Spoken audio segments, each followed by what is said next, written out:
HDK ಹಳೆ video ಬಿಟ್ಟು ಕೈ ವಾಗ್ದಾಳಿ. ಅದರಲ್ಲಿ ಯಾವ ಸಂಶಯ ಇಲ್ಲ. ಒತ್ತಡ ತಂದು ಅನ್ಕಾನ್ಸ್ಟಿಟ್ಯೂಷನಲ್ ರಾಜ್ಯಪಾಲರು ಇವತ್ತೇನು ತೀರ್ಮಾನ ಮಾಡಿದ್ದಾರೆ. ಹಾಗೊಂದು ಈಗೊಂದು ಯಾಕೆ ಮಾತು? ಕೇಂದ್ರ ಸರ್ಕಾರದ ಏಜೆಂಟ್ ಆಗಿ ಕೆಲಸ ಮಾಡ್ತಾ ಇದ್ದಾರೆ. ಬಿಜೆಪಿಯಿಂದ ಮಿತಿಮೀರಿದ ವಿಡಿಯೋಗಳು. ಕೇಂದ್ರ ಸಚಿವ HD ಕುಮಾರಸ್ವಾಮಿ ಅವರ ಹಳೆ ವಿಡಿಯೋ ಸಿಕ್ಕಾಪಟ್ಟೆ ಸದ್ದು ಮಾಡ್ತಿದೆ. ಆ ಒಂದು ವಿಡಿಯೋವನ್ನ ಸೋಷಿಯಲ್ ಮೀಡಿಯಾದಲ್ಲಿ ಹಂಚಿಕೊಂಡಿರೋ ರಾಜ್ಯ ಕಾಂಗ್ರೆಸ್ ಕುಮಾರಸ್ವಾಮಿ ಮತ್ತು ಬಿಜೆಪಿ ನಾಯಕರ ವಿರುದ್ಧ ವಾಗ್ದಾಳಿ ನಡೆಸುತ್ತಿದೆ. ಇತ್ತ ರಾಜ್ಯ ಬಿಜೆಪಿ ನಾಯಕರು ತಮ್ಮ ಟ್ವಿಟರ್ ಖಾತೆಯಲ್ಲಿ ಸಿಎಂ ಸಿದ್ದರಾಮಯ್ಯನವರು ಮಾತನಾಡೋ ರೀತಿ ವಿಡಿಯೋಗಳನ್ನ ಹರಿಬಿಟ್ಟು ಕಾಂಗ್ರೆಸ್ ಮತ್ತು ಕಾಂಗ್ರೆಸ್ ನಾಯಕರನ್ನ ಹಂಗಿಸುತ್ತಿದೆ. ಹಾಗಾದ್ರೆ ಏನಿದು ವಿಡಿಯೋ ಸಂಘರ್ಷ ಅಂದ್ರ ಅದನ್ನ ಡೀಟೇಲ್ ಆಗಿ ತೋರಿಸ್ತೀವಿ. ಆದ್ರೆ ಅದಕ್ಕಿಂತ ಮೊದಲು ಹಲೋ ಕನ್ನಡ ಯೂಟ್ಯೂಬ್ ಚಾನೆಲ್ ಅನ್ನ ಸಬ್ಸ್ಕ್ರೈಬ್ ಮಾಡ್ಕೊಳ್ಳಿ. ಹಾಗೇನೆ ಪಕ್ಕದಲ್ಲಿರೋ ಬೆಲ್ ಬಟನ್ ಅನ್ನು ಪ್ರೆಸ್ ಮಾಡಿ. ರಾಜ್ಯಪಾಲರು ಸರ್ಕಾರ ಬರೆದುಕೊಟ್ಟ ಭಾಷಣ ಓದದೆ ಸದನದಿಂದ ವಾಕೌಟ್ ಮಾಡಿದ್ದೆ ತಡ ಆಡಳಿತಾರೂಢ ಕಾಂಗ್ರೆಸ್ ಮತ್ತು ವಿಪಕ್ಷಗಳ ವಿರುದ್ಧ ವಾಕ್ಸಮರ ಜೋರಾಗಿ ನಡೀತಾ ಇದೆ.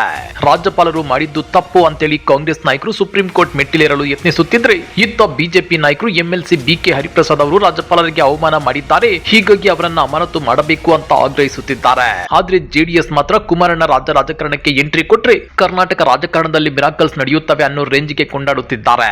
ಇದೇ ವೇಳೆ ರಾಜ್ಯಪಾಲರ ವಿಚಾರದಲ್ಲಿ ರಾಜ್ಯ ಸರ್ಕಾರ ರಾಜಕಾರಣ ಮಾಡ್ತಿದೆ ಅಂತೇಳಿ ಕೇಂದ್ರ ಸಚಿವ HD ಕುಮಾರಸ್ವಾಮಿ ವಾಗ್ದಾಳಿ ನಡೆಸಿದ್ದಾರೆ.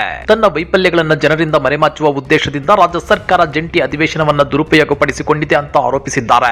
ಅಷ್ಟೇ ಅಲ್ಲ, ಸರ್ಕಾರ ಸಿದ್ಧಪಡಿಸಿದ ಭಾಷಣವನ್ನ ಓದದೆ ತಾವೇ ಸಿದ್ಧಪಡಿಸಿದ ಭಾಷಣವನ್ನ ಓದಿ ಸದನದಿಂದ ಹೊರನಡೆದ ರಾಜ್ಯಪಾಲ ತಾವರ್ ಚಂದ್ ಗೆಹ್ಲೋಟ್ ಅವರ ನಡೆಯನ್ನ ಕುಮಾರಸ್ವಾಮಿ ಸಮರ್ಥಿಸಿಕೊಂಡಿದ್ದಾರೆ.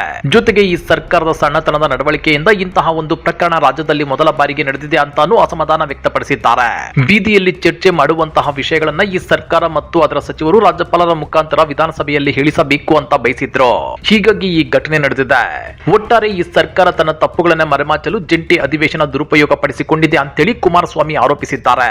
ಇದರಿಂದ ಕೆರಳಿ ಕೆಂಡವಾಗಿರೋ ರಾಜ್ಯ ಕಾಂಗ್ರೆಸ್ ಘಟಕ ಕುಮಾರಸ್ವಾಮಿ ಅವರು ಈ ಹಿಂದೆ ರಾಜ್ಯಪಾಲರನ್ನ ಟೀಕಿಸಿರೋ ಹಳೆ ವಿಡಿಯೋವನ್ನ ಹಂಚಿಕೊಂಡು ಕುಟುಕಿದೆ. ಹಾಗಾದ್ರೆ ಆ ವಿಡಿಯೋದಲ್ಲಿ ಕುಮಾರಸ್ವಾಮಿ ಅವರು ಹೇಳಿದ್ದೇನು ಗೊತ್ತಾ?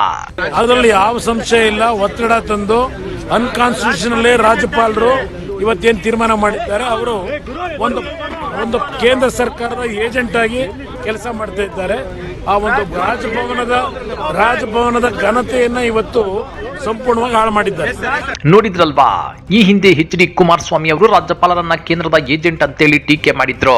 ಆದ್ರೆ ಇವತ್ತು ಬಿಜೆಪಿ ಜೊತೆ ದೋಸ್ತಿ ಮಾಡಿಕೊಂಡು ರಾಜ್ಯಪಾಲರ ನಡೆಯನ್ನ ಸಮರ್ಥಿಸಿಕೊಳ್ತಿದ್ದಾರೆ. ಹೀಗಾಗಿ ಟ್ವೀಟ್ ಮಾಡಿರೋ ರಾಜ್ಯ ಕಾಂಗ್ರೆಸ್ ಘಟಕ, ಮಾನ್ಯ HD ಕುಮಾರಸ್ವಾಮಿ ಅವರೇ, ನಿಮ್ಮ ನಾಲಿಗೆಯಿಂದ ಬಂದ ಮಾತಿಗೆ ಬದ್ಧವಾಗಿದ್ದೀರೋ ಅಥವಾ ಅಧಿಕಾರದ ದುರಾಸೆಗೆ ಉಲ್ಟಾ ಹೊಡೆದು ಮಾತು ಬದಲಿಸುತ್ತೀರೋ ಅಂತೇಳಿ ಕುಟುಕಿದೆ. ಇದೇ ರೀತಿ ಮತ್ತೊಂದು ಟ್ವೀಟ್ ಮಾಡಿರೋ ರಾಜ್ಯ ಕಾಂಗ್ರೆಸ್, ಸರ್ವಾಧಿಕಾರಿ ಮನಸ್ಥಿತಿಯ ಕೇಂದ್ರ ಬಿಜೆಪಿ ಸರ್ಕಾರದ ಕೈಗೊಂಬೆಯಾದ ರಾಜ್ಯಪಾಲರು ಕೇಂದ್ರ ಸರ್ಕಾರದ ED, CBI, IT ಯಂತಹ ತನಿಖಾ ಸಂಸ್ಥೆಗಳನ್ನ ತನ್ನ ನಿಯಂತ್ರಣದಲ್ಲಿಟ್ಟುಕೊಂಡು ಸಂವಿಧಾನ ವಿರೋಧಿ ಆಡಳಿತ ನಡೆಸುತ್ತಿರುವುದನ್ನ ದೇಶ ನುಡುತ್ತಲೇ ಬಂದಿದೆ.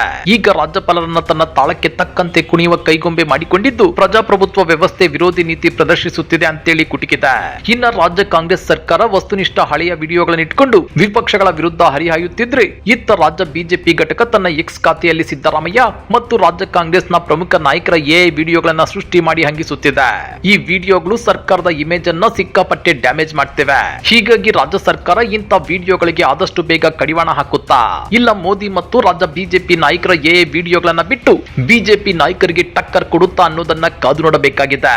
ಈ ಬಗ್ಗೆ ನೀವೇನಂತೀರಾ? ಕಮೆಂಟ್ ಮಾಡಿ, ವಿಡಿಯೋ ಲೈಕ್ ಮಾಡಿ, ಶೇರ್ ಮಾಡಿ. ಇಂಥ ಮತ್ತಷ್ಟು ರೋಚಕ ರಾಜಕೀಯ ಸುದ್ದಿಗಳನ್ನ ಮಿಸ್ ಮಾಡದೆ ನೋಡ್ಬೇಕು ಅಂದ್ರೆ ಹಲೋ ಕನ್ನಡ ಯೂಟ್ಯೂಬ್ ಚಾನೆಲ್ ಅನ್ನ ಸಬ್ಸ್ಕ್ರೈಬ್ ಮಾಡ್ಕೊಳ್ಳಿ.